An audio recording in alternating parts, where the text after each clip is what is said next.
درد ہوتا ہے، کیا رنگ۔ 12,000 دینار لے کے بادشاہ آیا اور آگے حضرت کو پیش کیے کہ حضور آپ دیں اس عیسائی کو ڈبل دیں اور جائیں کام کریں۔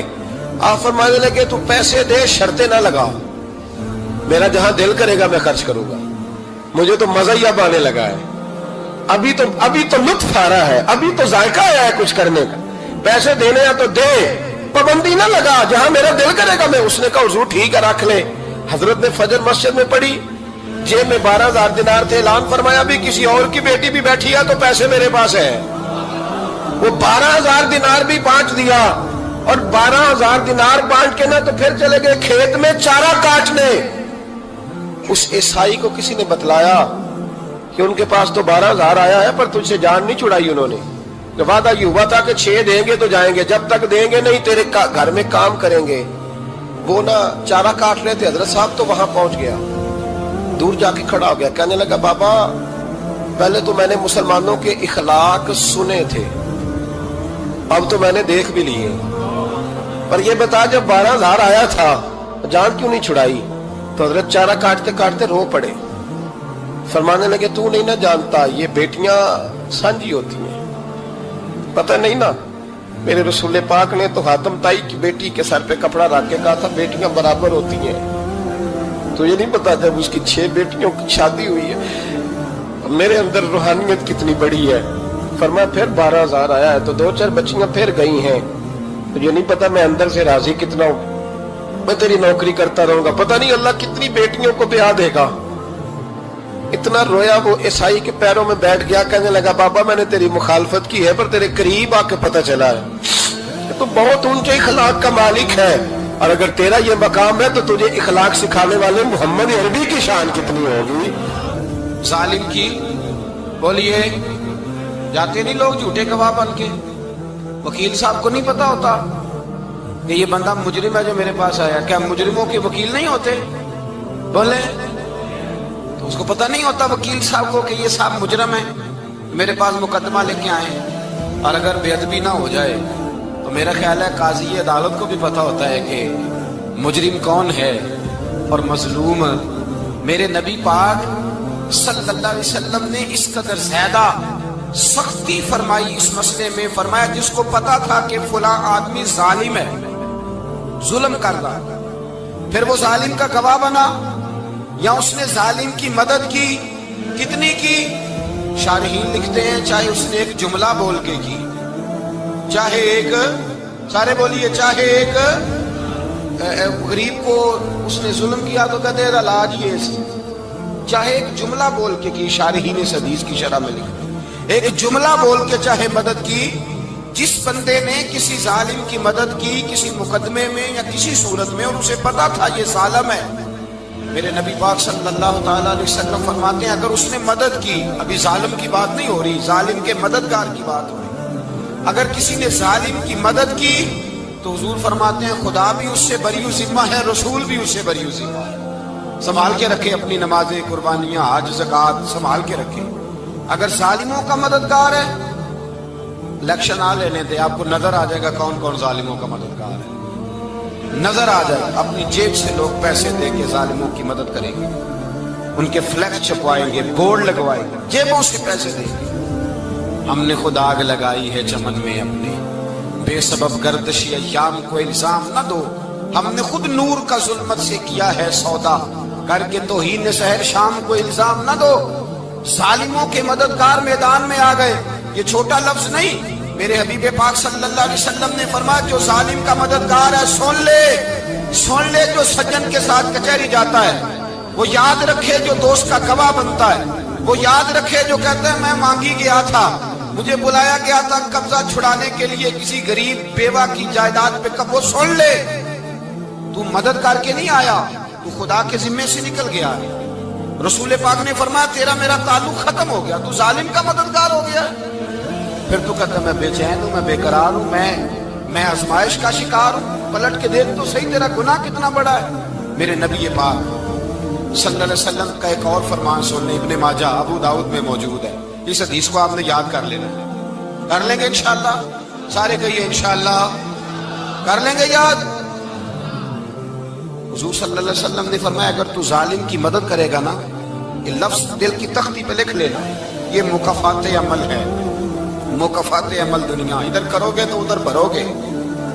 فرمایا اگر تو کسی ظالم کی مدد کرے گا، سن لے حضور کا فرمان ہے، اگر تو ابن ماجہ ابو داؤد صحاح میں موجود ہے، فرمایا اگر تو کسی ظالم کی مدد کرے گا تو رب تعالیٰ مرنے سے پہلے پہلے تیرے اوپر بھی ظالم کو مسلط کر دے گا، تیرے اوپر بھی ایک دفعہ ظلم ضرور ہوگا اگر تو ظالم کی، وہ کسی صورت میں بھی ہو سکتا ہے، کسی صورت میں تیرا بیٹا ہی اٹھ کے ظلم کر دے گا، تو الجھ جائے گا، کسی نہ کسی جگہ تیرے لیے تباہی کا سامان ہوگا، تیرے اوپر ظلم ہوگا، اس لیے کہ تو ظالموں کا مددگار ہے۔ چاہیے یہ تھا کہ تو مظلوم کی مدد کرتا، انسانی ایمانی یقین کا فریضہ سر انجام دیتا، تو ظالموں کا مددگار ہو گیا۔ ٹٹول کے دیکھ لیں، رزلٹ نکال کے دیکھ لیں، ہمارے زمانے میں ظالموں کے مددگار زیادہ ہیں، اتنی لمبی زبانیں نکال کے ظالموں کی مدد کرتے ہیں، بڑے بڑے کالم نویس اللہ نے انہیں قدرت دی لکھنے کی، تو اپنا قلم ظالموں کی مدد میں خرچ کرتے ہیں۔ وہ لوگ جن کو اللہ تبارک و تعالیٰ نے قدرت دی، ہمت دی، طاقت دی، کچھ لوگ ان کے حلقہ احباب میں وہ اپنے لوگوں کو استعمال کر کے ظالموں کی مدد کرتے ہیں، ظالموں کی مدد کرتے ہیں۔ میرے نبی کریم سید عالم نور مجسم صلی اللہ علیہ وسلم نے فرمایا اگر تو نے ظالم کی مدد کی تو جب تک تو توبہ نہیں کرے گا رب تجھ سے ناراض ہی رہے گا۔ اللہ تجھ سے، او بھائی جس سے رب بھی ناراض ہو گیا، نہ کھانا نہ پینا نہ سونا نہ جاگنا نہ نیند، پھر تیری ہر چیز تیرے لیے آزمائش ہو جائے گی، پھر تیرا سایہ بھی تیرے لیے خوف کا سامان بنے گا، پھر زندگی جیتی جاگتی لاش بن جائے گی، تو اپنے کندھوں پر اپنی میت اٹھائے پھرے گا جب تو ظالم کا مددگار ہوگا۔ اور نبی پاک صلی اللہ علیہ وسلم نے فرمایا ظالموں کا مددگار بھی ظالم ہوتا ہے، ظالموں کا مددگار بھی، سارے بولے ظالموں کا مددگار بھی نہیں، کو نہیں، آپ سارے نہیں بولے، ایک دفعہ بولے ظالموں کا مددگار بھی، پکی بات ہے، ظالموں کا مددگار بھی۔ اللہ، جس کا یارانہ ہو، جس کا دوستانہ ہو، جو کہے میں نے نا اس کو اوکھے ویلے کے لیے ظالم کو یاد رکھا ہوا ہے، کبھی مشکل پر رکھے نہیں ہوئے لوگوں نے ظالم دوست، کہتے میں نے رکھے ہوئے ہیں، بلکہ ہمارے دیہات میں تو کہتے ہیں میں نے بازو بنائے ہوئے۔ کس کو بازو بنا لیا؟ ظالم بھی کبھی بازو ہوتا ہے، جو ظلم کی تلوار لیے میدان میں کھڑا ہے۔ قارون، حامان، فرعون، نمرود کا حال نہیں لوگوں نے دیکھا؟ اپنے زمانے میں آپ نے کتنے لوگ نہیں دیکھے جن کے سائے سے، آواز سے لوگ کانپتے تھے؟ پھر پولیس کی گاڑیوں میں وہ اس طرح مردہ پڑے کہ دنیا نے تماشا دیکھا ان کا، یہ رنگ ہم نے دیکھے نہیں اپنے آنکھوں سے۔ فرمایا ظالم کا مددگار بھی، جو کار میں بٹھا کے لے کے گیا وہ بھی ظالم، جس نے چائے پلائی وہ بھی، جس شخص نے کھانا کھلایا وہ بھی، جو کچہری تک ساتھ گیا وہ بھی، جس نے فلیکس کے نیچے، بڑے شرابی کے نیچے چھوٹی اپنی فوٹو لگائی وہ بھی، جو ووٹ کی پرچی ڈالنے گیا وہ بھی۔ کہہ دینا باہر نکل کے کہ حضرت صاحب نے سیاسی تقریر کی ہے، کہہ دینا، پر بات تو سچی ہے نا۔ خو کرے ہم تو سے تھوڑا سا گلا بھی سن لے، خو کرے ہم تو سے تھوڑا سا بھی گلا۔ امام مالک کے پاس ایک بندہ آیا، اس نے کہا حضور میں درزی ہوں، ایک ظالم بادشاہ مجھ سے کپڑے سلواتا ہے، میں تو ظالموں کا مددگار نہیں نا۔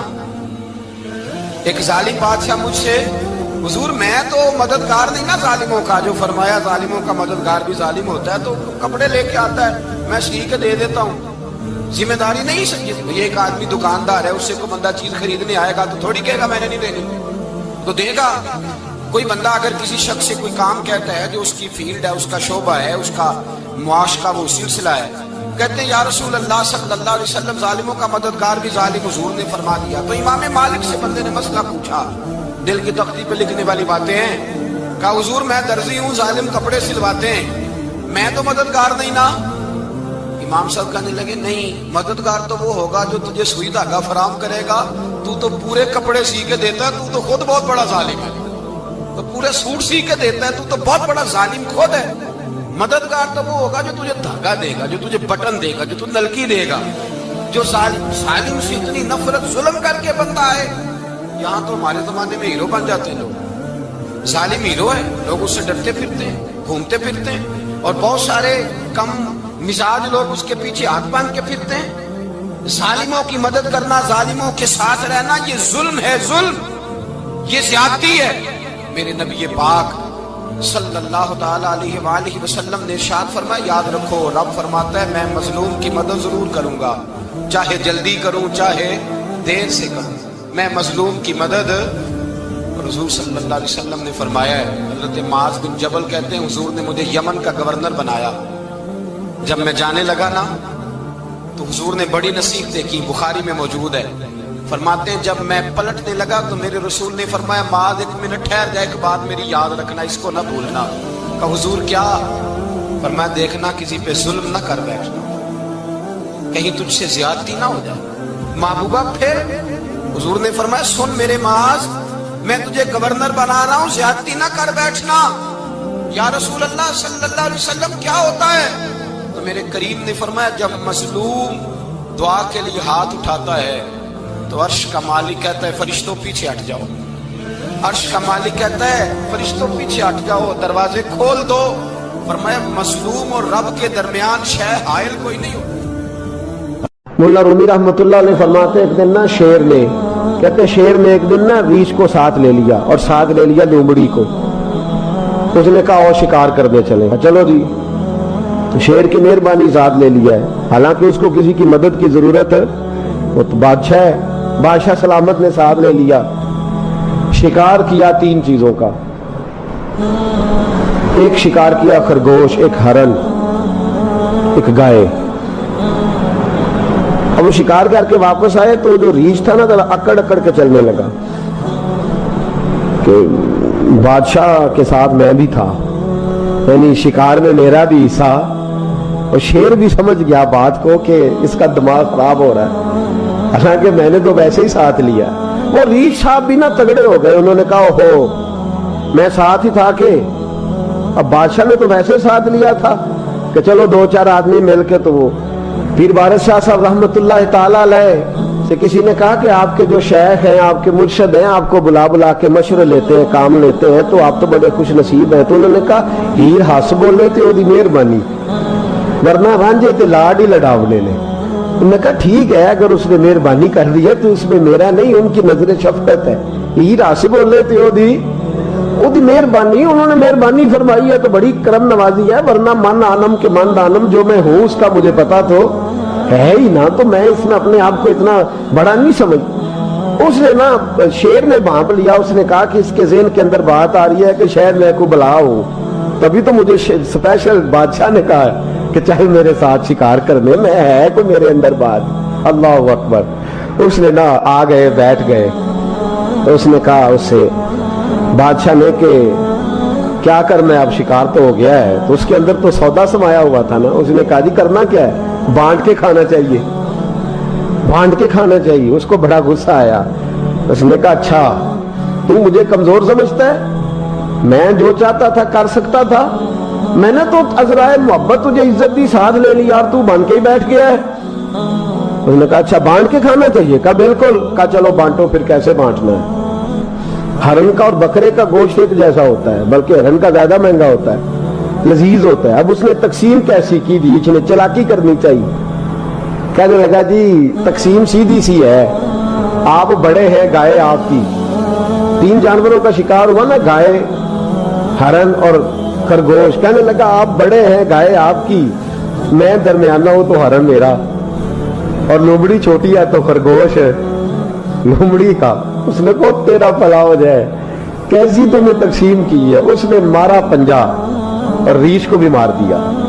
اس نے کہا تو عجیب آدمی ہے بھائی، تجھے تو ذرا موقع دیا ہے تو تو نے ہاتھ ہی وہاں ڈال لیا ہے جہاں بالکل تیرا بنتا ہی نہیں تھا۔ اللہ اکبر۔ اس نے کہا اچھا مر گیا۔ اب لومڑی بھی سنبھل کے بیٹھ گئی، لومڑی ذرا تیز ہے، چلاک ہے، تو مولا رومی علیہ رحمہ کہتے ہیں، اور شیر کہنے لگا لومڑی سے چل تو تقسیم کر، تو تقسیم کر کیا کرنا چاہیے۔ تو کہنے لگی بادشاہ سلامت تقسیم بڑی سادی سی ہے، سویرے ناشتہ خرگوش کا کرے، دوپہر کو آپ جب کھانا کھانے لگے تو ہرن تناول فرمائے، اور شام کو ذرا آپ زیادہ کھاتے ہیں تو آپ گائے کھائیں، یہی تقسیم ہے۔ بڑا راضی ہوا شیر۔ اس نے کہا تو نے یہ تقسیم بڑی اچھی کی ہے، یہ کہاں سے سیکھی ہے؟ کہنے لگی ریچھ کی موت سے سیکھی ہے، ابھی مرا ہے میرے سامنے، اس کی موت سے میں نے سیکھی ہے، اس لیے کہ اگر یہ تقسیم نہ کی تو مر میں بھی جاؤں گی۔